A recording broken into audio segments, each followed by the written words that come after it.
saja oleh pemilik perusahaan dan tidak berani lagi menggunakan jalan darat, tapi beralih ke moda transportasi kereta jangan-jangan.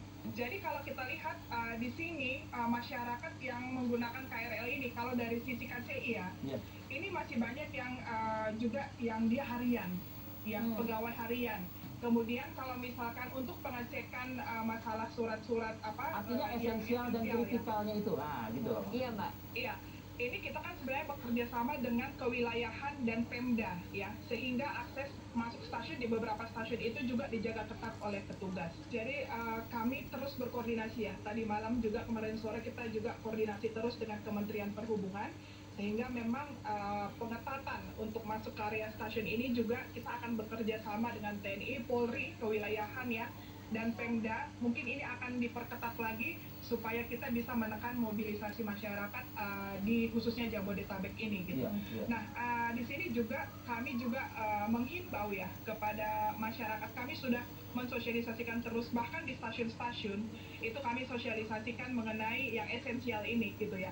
Jadi biarkan orang-orang yang memang yang pekerjaannya yang berkaitan dengan hajat hidup orang banyak ini beraktivitas gitu ya, dan kita yang memang bisa bekerja dari rumah ini harus kita maksimalkan, karena bagaimanapun gitu ya, bagaimanapun kita harus saling support saat ini. Nah, kalau misalkan ada kebutuhan mendesak berobat, kemudian ada kepentingan yang sangat mendesak lainnya, naik KRL di luar jam sibuk. Ada 954 KRL yang kami jalankan. Ini bukan untuk mengangkut ya, mengangkut sebanyak-banyaknya, tetapi mengangkut penumpang dengan jaga jarak. 80% KRL kami itu kosong sebenarnya. Jadi ini hanya terjadi di 30 sampai 45 menit.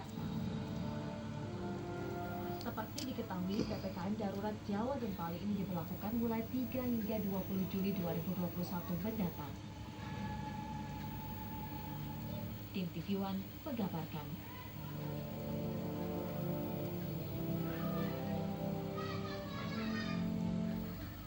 Kementerian Perhubungan merevisi surat edaran terkait perjalanan dengan transportasi perkeretaapian di masa COVID-19. Kini, bagi warga yang akan menggunakan kereta api maupun KRL komuter lain harus membawa surat tanda registrasi pekerja atau surat tugas. Perubahan surat edaran ini disampaikan juru bicara Kementerian Perhubungan Adita Irawati dalam konferensi pers secara virtual pada Jumat.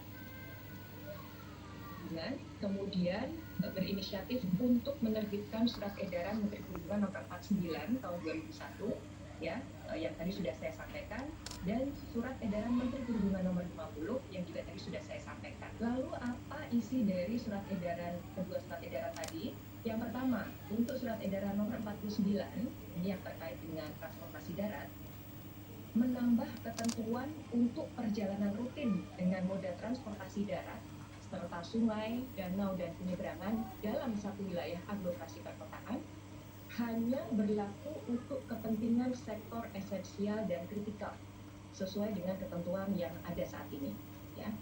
Dan para pelaku perjalanan tersebut harus menyertakan dokumen perjalanan berupa surat tanda registrasi pekerja atau surat keterangan lainnya yang dikeluarkan oleh pemerintah daerah setempat. Mungkin namanya bisa bermacam-macam ya, nama surat keterangannya tergantung dari apa yang diterbitkan oleh pemerintah daerah setempat.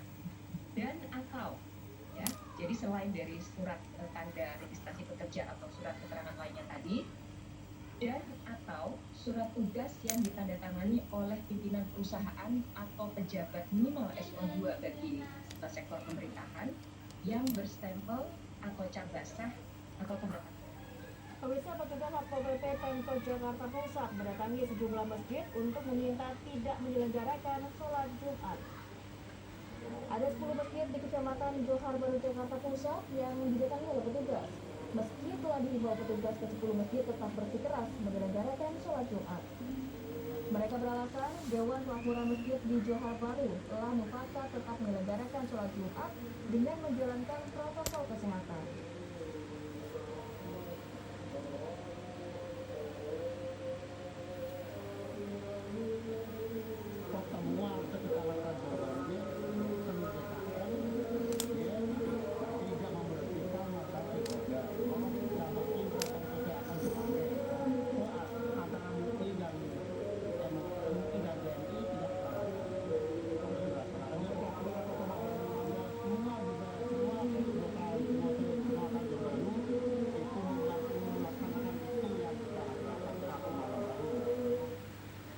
Beberapa agen di kawasan Jakarta Selatan terpaksa menutup sementara toko mereka karena kehabisan stok oksigen. Informasi lengkapnya kita akan hadirkan usai yang satu ini.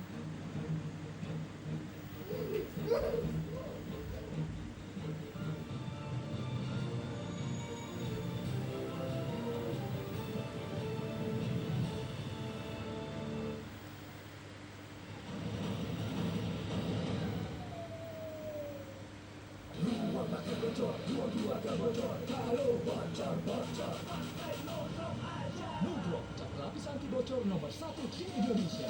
Pakai Nugroh aja, Nugroh. No bocor-bocor. Makan laksa Singapura enak nih. Wah, baru Miss Sedap Selection Singapura Spicy Laksa. Rasanya laksa Singapura beneran. Aromanya bikin gila. Dia tembal, puas banget. Wah, foto banget, otomatis.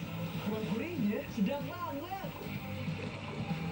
Bikin lagi, lo atur sendiri pedasnya. Laksanya beneran sedap. Miss Sedap Singapura Spicy Laksa. Try it now. Axe Deo Body Spray versus parfum. Yakin parfummu nggak bikin bau nyampur saat berkeringat? Coba Axe. Wangi segar plus perlindungan bau badan, auto bebas bau keringat nyampur. Axe. Jati diri bangsa ini membawa semangat untuk bangkit kembali. Walaupun di masa pandemi ini kita tetap Apapun tantangannya. Termasuk saat sakit kepala. Segera minum Bodrek, bro. Ini 3 oke-nya Bodrek. Cepat redakan sakit kepala, dapat diminum sebelum makan, tanpa ngantuk. Bodrek sudah terbukti di negeri ini. Bodrek, atasi tantangan, menangkan harimu. Perjuangan kita melewati pandemi belum berakhir. Jangan kasih celah, tetap di rumah, selalu cuci tangan pakai sabun, mandi setelah aktivitas, bersihkan dan disinfeksi rumah, serta ikuti protokol kesehatan.